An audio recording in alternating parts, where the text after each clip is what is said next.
аялын деп апасын кордогондорго пайгамбарыбыз тозок болсун дейт. Бүгүн аялым же апам деп тандоо коюп аткандар бар. Аялыма бере берейин, аялым ал балдарымдын апасы, аялым көп иштеп атат, эмгек кылып атат, баламды төрөп берди, бактылуу кылып атат мени.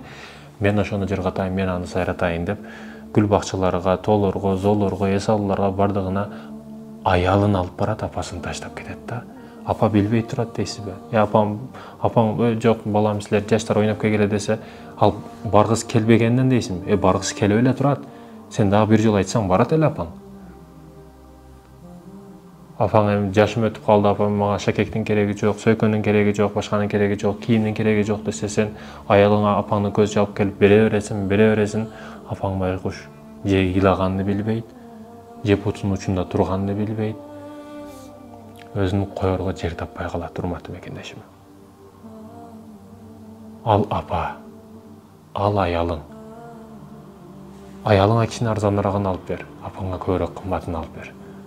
Апаңа экисин ал, аялыңа бирди ал. Ошо алып келип аткан шоколадыңдан экөөсүн апаңа ала кел. Ошо алып келип аткан гүлүңдүн бирөөсүн апаңа ала кел.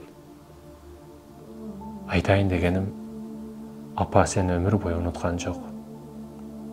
Эми аялың келгенде апаңды түгөлүп унутасыңбы?